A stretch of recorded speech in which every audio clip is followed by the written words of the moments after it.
سید المرسلین وعلى آلہ وصحبہ اجمعین اما بعد فاعوذ باللہ من الشیطان الرجیم بسم اللہ الرحمن الرحیم انا نحن نزلنا الذکر وانا له لحافظون وقال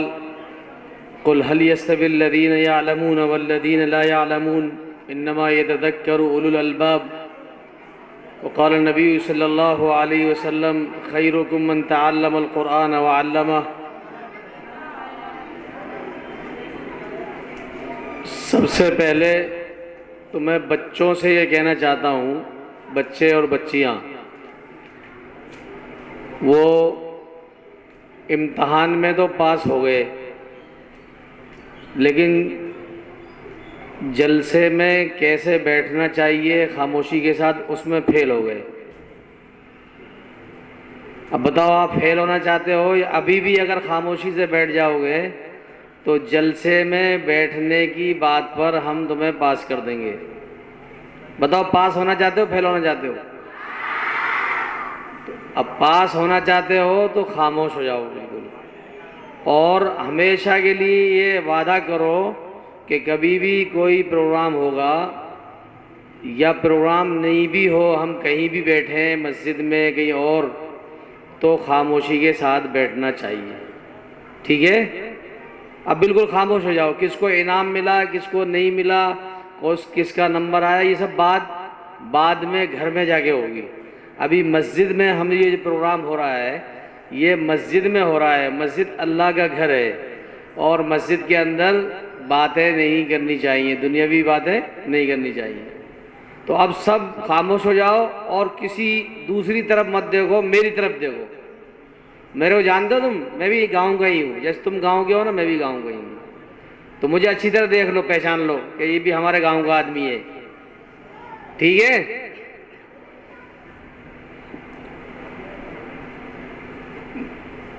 بچوں کے ساتھ ساتھ اس وقت میں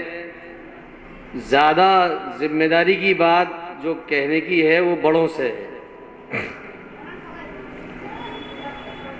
اور بات تو ماشاءاللہ بچوں نے بھی بہت سارے دینی پروگرام کیے ہیں۔ کسی بچے کے پروگرام سے آپ کو جہیز کے بارے میں پتہ چلا، کسی بچے کے پروگرام سے آپ کو سلام کے بارے میں پتہ چلا ہوگا، کسی بچے کی تقریر سے آپ کو جو ہے علم کے بارے میں پتہ چلا ہوگا، کسی بچے کی تقریر سے پروگرام سے اس کی نعت و نظم سے اللہ کے نبی صلی اللہ علیہ وسلم کی حمد و تعریف کا پتہ چلا ہوگا، نعت نبی پڑھی ہوگی۔ تو ان بچوں کے الگ الگ پروگراموں سے مل کر کے ایک بہت بڑی دینی معلومات ہم کو حاصل ہوئی ہوگی آج کے اس جلسے میں بیٹھ کر، اور ہمارا دل کبھی نرم ہوا ہوگا، کبھی مایوس ہوا ہوگا کہ بھئی ہماری زندگی کہ ایسے ہی گزر گئی، ہمارے بچے چھوٹے چھوٹے ماشاءاللہ اتنا اچھا پروگرام پیش کر رہے ہیں۔ تو میرے دوستو، یہ بچے جو ہیں یہ ہمارا مستقبل ہے، ہماری قوم کا مستقبل ہے، اور اللہ رب العزت نے ہمیں حضرت محمد صلی اللہ علیہ وسلم کی امت میں پیدا فرمایا ہے، اور ہمیں سب سے اچھا دین عطا فرمایا ہے، سب سے اچھی امت میں اللہ نے ہم کو پیدا کیا ہے۔ اللہ تعالیٰ کا ارشاد ہے کنتم خیر امت اخرجت للناس، کہ تم بہترین امت ہو اور لوگوں کو فائدہ پہنچانے کے لیے تم کو نکالا گیا ہے۔ تو مسلمان کون ہوتا ہے؟ مسلمان سے ساری مخلوق کو فائدہ ہو، وہ ہے مسلمان کہلانے کا۔ من سلم المسلمون من یدہ ولسانہ، کہ مسلمان تو وہ ہے جس کی زبان سے اس کے ہاتھ سے سارے مسلمان محفوظ رہے، یعنی ساری انسانیت محفوظ رہے۔ مسلمان کی قید اتفاقی ہے، باقی مقصد یہ ہے کہ مسلمان وہ ہے کہ جس سے سب لوگ کیا رہیں، امن میں رہیں، شانتی میں رہیں۔ مسلمان کہیں پہنچ جائے، اسلام نام ہے خود سپردگی کا، اپنے آپ کو سرنڈر کر دینے کا، کس کے سامنے؟ اللہ اور اس کے رسول کے حکم کے سامنے، اس کے طریقے کے سامنے۔ مسلمان اسی وقت مسلمان کہلائے گا جبکہ وہ اپنے آپ کو سپرد کر دے شریعت کے۔ اللہ کے نبی صلی اللہ علیہ وسلم کی حدیث ہے کہ لا یؤمن احدکم حتی یکون ہواہ تبعا لما جئت بہ، تم میں کا کوئی آدمی مومن نہیں ہو سکتا، کامل مومن نہیں ہو سکتا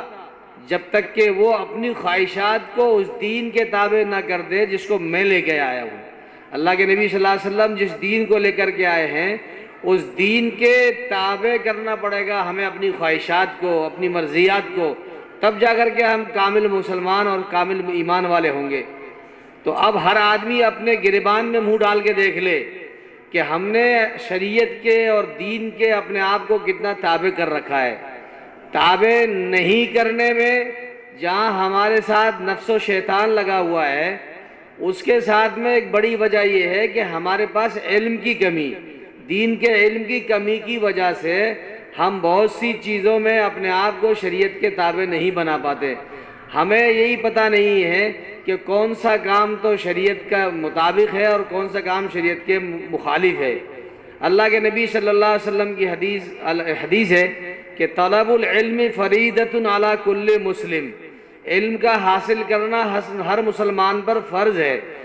اور کتنا علم؟ اتنا علم کہ جس سے حلال اور حرام کی تمیز پیدا ہو جائے کہ یہ کام تو حلال ہے اور یہ حرام ہے۔ باقی اور زیادہ علم،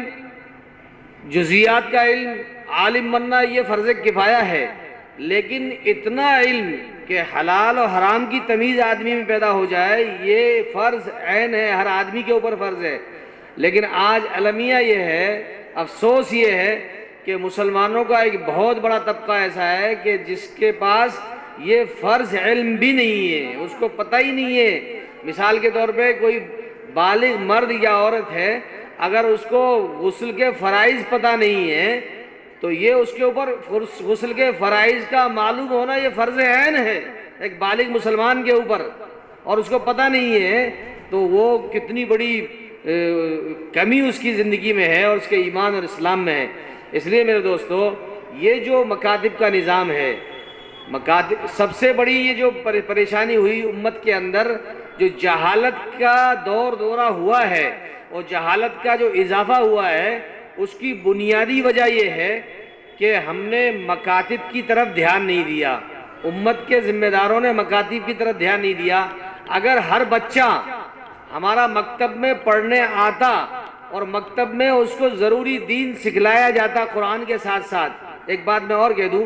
ایک لمبا زمانہ ایسا گزرا ہے اور ابھی بھی بہت سی جگہ گزر رہا ہے، ابھی بھی بہت سارے پڑھانے والے، مکاتب میں پڑھانے والے، وہ یہ سمجھتے ہیں کہ جو بچے ہمارے پاس پڑھنے آ رہے ہیں ان کو صرف قرآن کے الفاظ مجھے پڑھانے ہیں، اور قرآن پڑھا دیا تو میں نے اپنی ذمہ داری پوری کر دی۔ تو بہت بڑا طبقہ آپ کو ایسا ملے گا کہ وہ قرآن پڑھا ہوا ہے لیکن اس کو نماز کے فرض نہیں معلوم ہے، اس کو اور دوسری ضروری دین کی عقائد پتہ نہیں ہے، قبر میں کیا ہوگا، حشر میں کیا ہوگا، حشر کیا عقیدہ ہونا چاہیے، جنت اور دوزخ کے بارے میں ہمارا کیا عقیدہ ہونا چاہیے، اللہ نے جو کتابیں نازل کی ہیں، انبیاء علیہ السلام دنیا میں آئے ہیں، ان کے بارے میں ہمارا کیا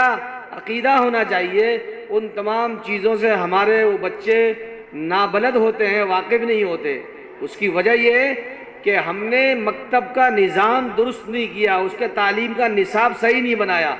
ہم نے یہ سمجھا کہ صرف قرآن کے الفاظ پڑھا دو تو ہماری ذمہ داری پوری ہو گئی۔ نہیں میرے دوستو، مکتب کے نظام میں قرآن کے پڑھانے کے ساتھ ساتھ اس کو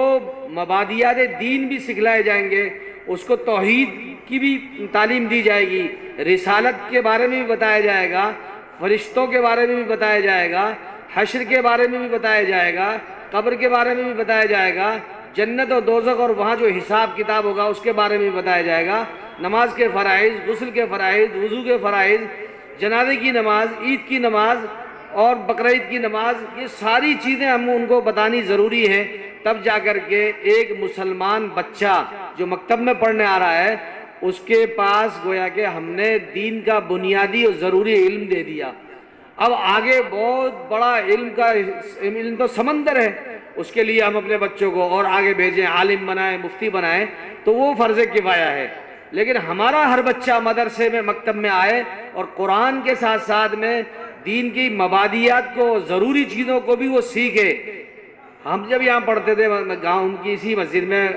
اللہ بخش غلام رسول ملا جی صاحب وہ پڑھاتے تھے، ان کے پاس یہ سسٹم تھا، وہ تعلیم الاسلام بھی پڑھاتے تھے، قرآن بھی